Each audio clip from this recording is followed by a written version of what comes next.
গত 29 তারিখে ঠিক সন্ধ্যে 7 ঘটিকায় আপনি আফতাবনগর এল ব্লকে লোয়ার ব্রিজের একটু আগে ওখানে 6 জন ছেলে পেলে আমাকে কাশবনে নিয়ে যায়, ওখানে নিয়ে দেয় এলোপাটারি হারে মারধর করে। সেই মারধরের বিষয়ে আপনার সবাই গত কয়েকদিন ধরে আমি অসুস্থ থাকার কারণে মামলাটা আমি করতে পারিনি। তাই আজকে আমরা বাড্ডা থানায় মামলা করলাম। এখানে যে মামলাতে লেখা আছে আমি সবাইকে আপনি ইনবক্সে আমি কাগজ দিয়ে দেবেন, কি আপনারা নিয়ে নিননি। এখানে লেখা ছিল পূর্বে শত্রুতাদের, মানে প্রথমে তারা মারছে রাজনীতি ইস্যুতে সে আমাকে মারধর করাছে, এবং এখানে এই রাজনীতি ইস্যুর সাথে কিছু পূর্বে শত্রুতা ধরে অ্যাড করছে, মানে যার পাঠাচ্ছে তাদের সাথে তারা অ্যাড হয়েছে। ভাইয়া পূর্বে শত্রু মানে এখানে জড়িত হলো 1 নম্বর মিথিলা, তারপরে 2 নম্বর মিথিলার জামাই তমন, 3 নম্বর তার ভাই, 4 নম্বর হলো ম্যাক্সুবিরিয়াস। এরা কয়েকজন মিলে এর সাথে এই 6 জনের সাথে জড়িত ছিল। এরা হুকুমদাতা।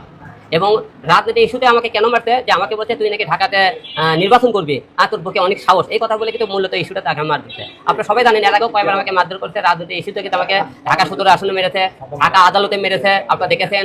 তারপরে আমাকে নির্বাচনের মাঠে 2018 সালে মার খাইছে।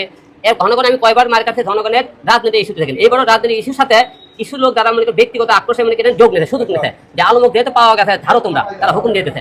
তারপর বলছে আলমুক পেয়ে গেছে আপু, তেমন বলছে ভাইয়া পেয়ে গেছে, বলছে মার তারা। এবং সেখানে দুটো লাল কালার একটা হুন্ডা ছিল, একটা সাদা কালার হুন্ডা ছিল। সেই সাদা কালার হুন্ডা মনে করেন ম্যাক্সুবের যে হুন্ডাটা, ওই হুন্ডাটা কালার রাখেনি, হুন্ডা কিন্তু ম্যাক্সুবের ছিল।